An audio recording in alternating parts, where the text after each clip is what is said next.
mensajes positivos. ¿Qué culpa tenía el becerro? Hoy las lecturas de la misa nos hablan de la infinita misericordia de Dios. En la primera lectura, tomada de Miqueas en el capítulo 7, el profeta nos dice: Señor Dios nuestro, pastorea a tu pueblo con tu cayado, al rebaño de tu heredad, que vive solitario entre malezas y matorrales silvestres. Pastarán en Basán y en Galaad, como los días de antaño, como cuando salimos de Egipto y nos mostrabas tus prodigios. ¿Qué Dios hay como tú, que quita la iniquidad y pasas por alto la rebeldía de los supervivientes de Israel? No mantendrás por siempre tu cólera, pues te complaces en ser misericordioso. Volverás a compadecerte de nosotros, aplastarás con tus pies nuestras iniquidades, arrojarás a lo hondo del mar nuestros delitos, serás fiel con Jacob y compasivo con Abraham, como juraste a nuestros padres en tiempos remotos, Señor Dios nuestro. Dios es misericordioso. Misericordia viene del latín, de miser, que significa miserable o desdichado, y cor, que significa corazón. Y lo entendemos como la capacidad de compadecerse de la desdicha de los demás. Por eso nos dice Miqueas que Dios pasa por alto nuestra rebeldía, pues se complace en ser misericordioso. Con sus pies aplastará nuestras iniquidades. Como dice el protoevangelio, en el que se anuncia que la descendencia de la mujer le aplastará la cabeza a la serpiente del mal. Génesis 3:15.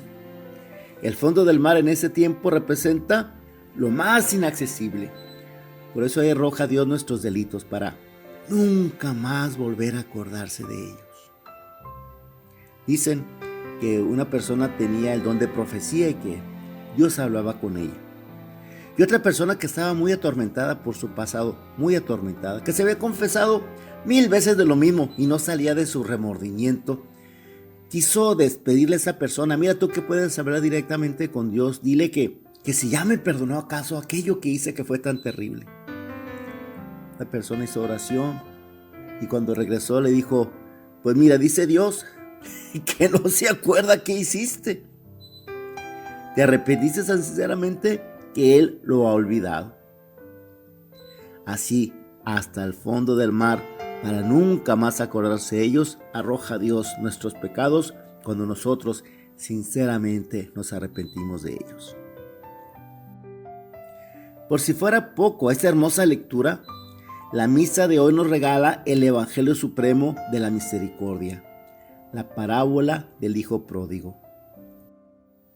Lucas 15, del 11 al 22, que más bien debe de llamarse del Padre Pródigo. La palabra pródigo abarca desde la generosidad hasta el despilfarro. Y conocemos esta elegante palabra del español por esta parábola del Hijo Pródigo, aquel que siendo el hijo menor le exigió a su padre la parte de herencia que le tocaba en un gesto terrible, que prácticamente quería decir al papá: por mí muérete, solo dame lo que me vayas a dar. Lo normal es que le hubiera dado un golpe. Pero en un gesto del todo anormal para nuestra lógica humana, el padre cumple sus deseos. El joven se va lo más lejos que puede. Y como era un bueno para nada, en poco tiempo acabó arruinado al despilfarrar su fortuna. Y es que el dinero, por mucho que sea, tiene que generar más dinero. Y finalmente llegó a lo más bajo de lo bajo, sobre todo para un judío: a cuidar cerdos. El cerdo era un animal inmundo y trabajar cuidándolos era haber llegado a lo más bajo de lo bajo. Como era un bueno para nada, no se ganaba ni siquiera la comida que comían los cerdos. Y llegó a tener tanta hambre que se comió su orgullo. Entonces piensa en regresar. Sabe que ya no tiene ningún derecho. Sabe que en justicia le tendrá que dar una patada y echarlo fuera. Pero en su desesperación regresa a la casa paterna. Entonces ante él brilla la figura de su padre tan generoso y tan bueno, incluso con los malos. Él supo que hasta los peores criados que llegaron a tener no perdieron el cobijo de su padre. Y por eso piensa estas palabras: Padre, he pecado contra el cielo y contra ti. Ya no merezco ser hijo tuyo. Trátame como el último de tus criados. Él había visto cómo había tratado al último de los criados y era definitivamente mejor que como él estaba pasando ahorita. Y entonces emprende el camino de regreso.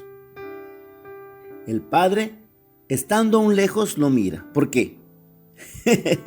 Porque el padre sabía lo que tenía y sabía que iba a regresar derrotado. Pero curiosamente, a pesar de saber eso, ni fue tras de él, ni siquiera le mandó a nadie tras de él. Le respetó profundamente su libertad. Para mí, esta parábola es la que me hace entender más el misterio del infierno, que no fue un lugar hecho para castigar a los malos, sino para respetar la libertad de los que no quieren estar con Dios.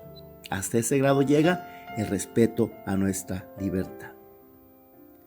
Cuando el padre contempla al hijo desde lejos, lo lógico era que el padre se pusiera digno, que fuera a la sala de su casa, que se sentara en su mejor sillón, cruzara la pierna, levantara, arqueara las cejas, y cuando el hijo llegara, le soltara la fatal palabra que sale tantas veces de los labios paternos, y que es lo peor o lo último que quiere escuchar un hijo, que el padre le diga: te lo dije. Pero, rompiendo toda lógica humana, el padre es el que sale al encuentro del hijo. El discurso que ya ha preparado el joven, el padre no lo deja ni terminar. De inmediato ordena acciones para el bienestar del hijo. Una túnica como signo de la dignidad que le había perdido, sandalias como signo de la protección que había despreciado, y lo más impresionante, un anillo para su dedo, como signo de la filiación que él había rechazado y que ahora el padre le restituía junto con todos sus derechos de hijo, incluyendo el de volver a recibir herencia. Borrón y cuenta nueva. Y el padre ordena una fiesta y dice: maten al becerro gordo. Y el pobre becerro dijo: ¿y yo por qué? ¿Yo qué hice? ¿Qué culpa tenía el becerro? Pues bien, se hizo a la fiesta.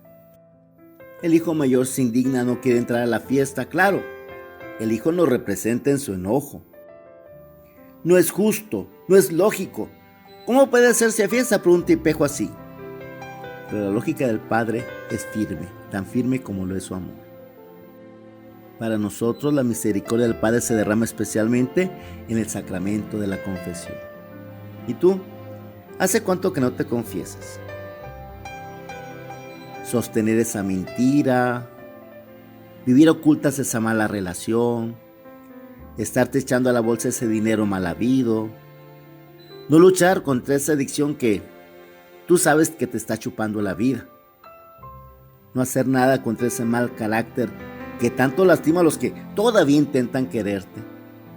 Todo eso y más es despilfarrar la herencia que Dios te dio al traerte a este mundo.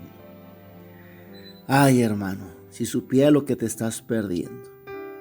El encuentro con esa misericordia de tu amoroso Padre Celestial. Vivir en paz contigo mismo.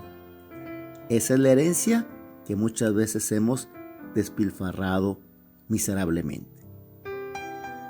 Lo del título del becerro solamente fue para llamar la atención de los que no ven amor de Dios y luego le cambian a otra cosa. Ojalá que alguno cuando menos haya caído. Mensajes positivos.